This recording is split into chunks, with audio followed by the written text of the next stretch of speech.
All right, let's kick off another deep dive. Today we're tackling early intervention in mental health. Uh-huh. And you've given me a lot to work with here, so thanks for all of these sources. Yeah. Got excerpts from an article and some materials that are really visual. Someone's been doing their SEO homework. Hmm. But let's get down to brass tacks. Why is this early intervention thing so important? What's it actually look like in practice? And what are we up against, especially over in the UK? Well, those are some excellent questions, and we are going to have a lot of good insight today. I'm seeing this theme pop up again and again in these sources. Intervening early has a ripple effect, right? It's not just about the individual who's struggling.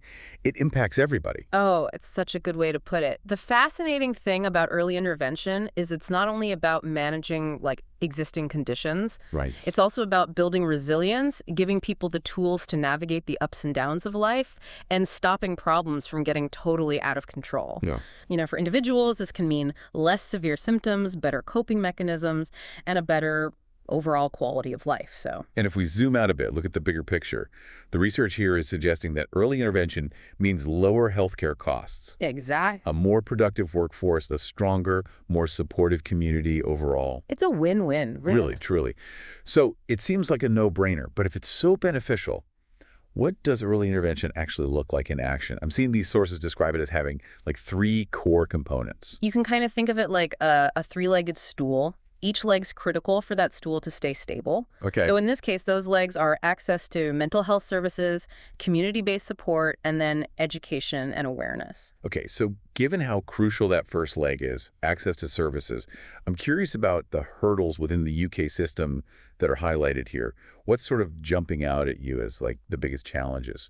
Yeah, well, unfortunately, the UK system is grappling with some pretty significant challenges. We're seeing funding cuts, staffing shortages, long waiting times for treatment, and just an overall lack of resources. All of these make it so difficult for people to actually get the help that they need when they need it. These are some tough realities to face. So how are advocates working to, navigate these systemic barriers and ensure that people are getting the help they need? It's definitely an uphill battle. But you've got dedicated individuals, organizations, they're really pushing for change. Some are focused on raising awareness about the impact of these barriers, while others are trying to come up with creative solutions like community-based initiatives or those digital tools that I mentioned earlier Right. to sort of bypass some of those traditional service pathways. Interesting. But, the truth is the UK system needs a pretty big overhaul if we truly want early intervention to be a reality for everybody. It sounds like a pretty bleak picture if you're struggling right now and you need immediate support. Can you paint me a picture of what this means for individuals trying to get early intervention in the UK? Imagine you're finally ready to get help, you reach out, and you're told there's a waiting list that's months long. Oh, wow. Or maybe you find a therapist that you really click with, but you can only afford a few sessions Yeah. before the cost becomes just way too much. Yeah.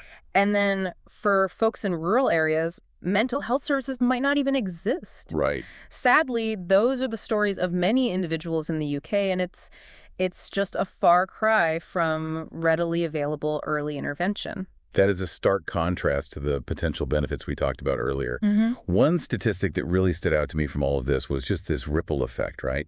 These access issues don't just impact the individual, they impact families, they impact entire communities. Oh, it's really heartbreaking, and it just underscores how interconnected we are. When people can't access support, those consequences ripple outward, impacting relationships, impacting workplaces, the whole fabric of our communities. Yeah, it makes it clear why we can't afford to stay silent on this.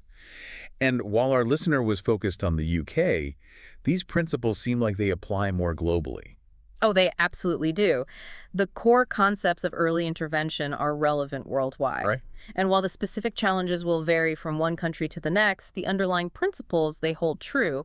We can learn a lot from looking at different approaches, sharing those strategies that have worked well in all different contexts.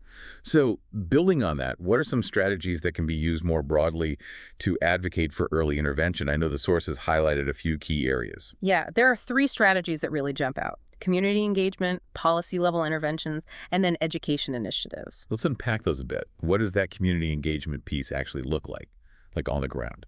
It's about really empowering those communities to take ownership of mental health, to create those environments where people feel comfortable talking about struggles and asking for help. So picture a community where mental health is openly talked about, through these awareness events. Maybe they're training community leaders and first responders to spot early signs and provide, initial support. Or maybe it's support groups where people and families can connect with others who get it, who understand their experiences. Right, right. So it's like building a safety net. Exactly. It's woven from understanding and shared experiences. I like that. Okay, so shifting gears a little bit to those policy-level interventions, what kind of changes are we talking about here? Well, it's about pushing for policies that prioritize mental health. This could mean advocating for increased funding for mental health services so more people can actually access affordable care. Or maybe it's supporting those policies that promote mental health education in schools and workplaces to kind of help destigmatize mental illness and give people the tools to seek help when they need it. And then we can't forget about policies that combat discrimination against people with mental health issues, making sure they have equal opportunities, right, in all aspects of life. Right. So it's really about creating a society that values and supports mental well-being at every single level. Yeah. Those are some pretty big goals, but super, super important. Yeah. Let's zoom back in on those education initiatives. What would be some examples of those in action?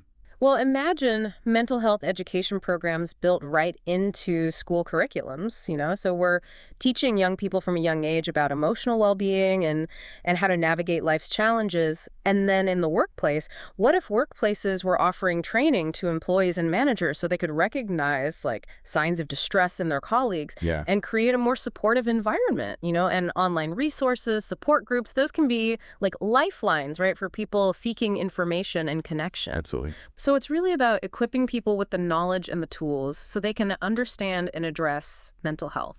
And that empowers them to really take charge of their well-being and to support others. The sources also really emphasized families and carers in this whole process. Why is their support so impactful when we're talking about early intervention? Well, think about it. Families and carers are often the first ones to notice that something's not quite right. Right. They know the individual better than anyone. They pick up on those subtle changes in behavior, and they can just offer that essential emotional support that can make a world of difference. Yeah. The research here actually shows that these family-based interventions can dramatically reduce anxiety and depression symptoms, especially in young people. That's amazing. It's encouraging to know that there are resources out there specifically for families and carers, too. Oh, absolutely. These sources were mentioning online forums, support groups, local organizations, even helplines, and training for those who want to better understand mental health and how to provide really effective support. Yeah, and here's where things get even more interesting. Okay. These sources were pointing to the rise of digital solutions, and this is kind of a game changer in the world of mental health. Yeah, this is a topic I'm personally really excited to explore. So what are your thoughts on the role of technology when it comes to early intervention? We've got telehealth, we've got mental health apps, and they're just totally transforming how people access care. And this is particularly important in those areas where traditional services are very limited. They offer this level of convenience and anonymity, which can be really appealing, especially for younger people who might feel a little bit hesitant to, walk into a therapist's office. It's about meeting people where they are. Exactly. That's so fantastic. But, even with all of these strategies, all these advancements, it still feels like we've got a long way to go, right? So what does the future of mental health advocacy look like? Like, what needs to change so that early intervention becomes, like, the rule, not the exception? That is the million-dollar question. The sources here, they point to a few key areas that we need to continue to focus on. So first, we need to keep investing in those community-based initiatives, right? Those ones that empower individuals and create that sense of collective responsibility for mental health. So it's not just about professional services, it's about those community support networks. Exactly, exactly.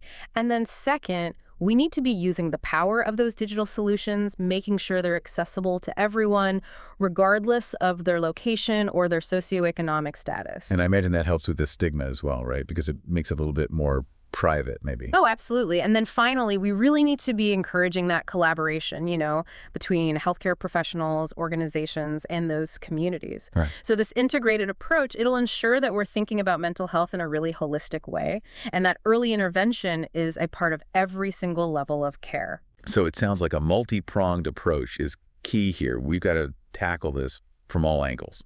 It's a lot to take in, but I'm feeling like a glimmer of hope, With all of these advancements, it does feel like we're at a turning point with like how we think about mental health. I agree. The awareness is there, the Yeah. strategies are evolving. That's definitely hopeful. Yeah, what's exciting is that we're seeing this shift, from reacting to problems Right. to actually being proactive about it. Uh-huh. So instead of waiting for a crisis, we're actively promoting mental well-being and putting those supports in place to stop things from getting worse. And that brings us back to you, dear listener, because these sources really hammered home this point that like individual action matters. It's not just on healthcare systems. It's not just on policymakers. Right. We all have a role to play. It's so true. Advocacy really does begin with each and every one of us. It's about having those open and honest conversations about mental health, challenging that stigma, in our own circles, supporting friends and family who might be struggling, and just taking the time to educate ourselves about those resources that are out there. And speaking of resources, one thing I thought was so great about those like visually rich sources you said is how they highlighted specific signs to look out for. And they weren't always like the super obvious ones. Right. We're talking, changes in appetite, disrupted sleep, increased anxiety, irritability, maybe difficulty concentrating. Yeah. Things that we might not immediately connect to our mental health. Exactly. Recognizing those early warning signs is so important because it empowers us to reach out for help sooner Yeah. rather than later when those problems may have gotten a lot harder to manage. And I love how these sources emphasized, mental health is just as important as physical health. It sounds obvious, but we're still not quite there yet as a society. It's a really powerful message and one that we need to keep repeating Yeah. until it really sinks in. We wouldn't think twice about seeing a doctor if we broke a leg or had this nagging cough that just wouldn't quit. Right. But when it comes to our mental well-being, we tend to minimize those struggles or we feel ashamed to ask for help. Right.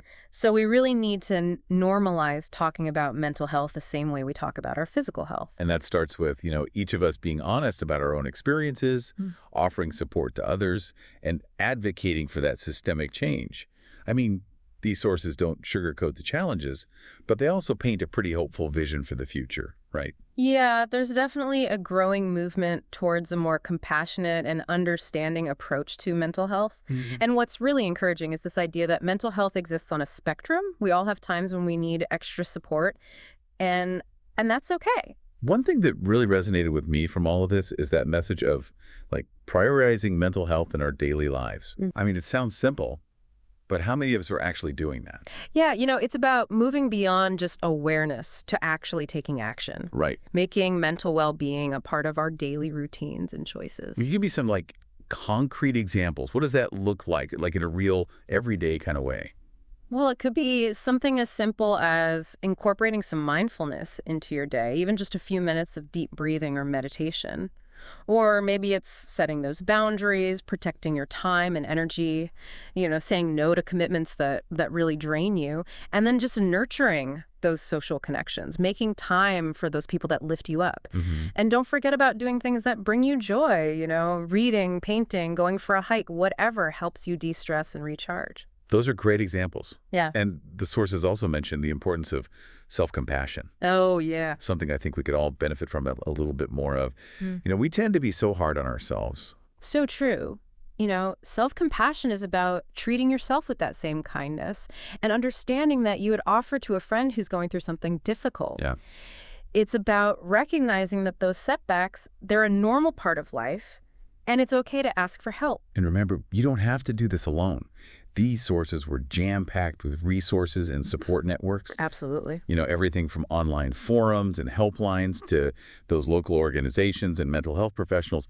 There's a whole community out there ready to help. Yeah, and never underestimate the power of just talking to someone you trust, a friend, a family member, a mentor. Just sharing your struggles can be so cathartic and help you feel less alone. Well said. This has been a really Really insightful deep dive. Yeah. We've covered a lot today, but I hope you're walking away with a deeper understanding of just how important early intervention is.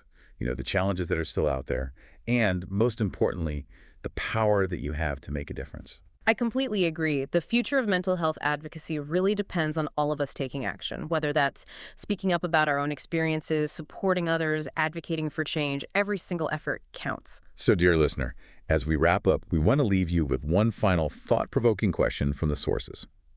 Mental health is just as important as physical health, and it's essential that we prioritize it in our daily lives.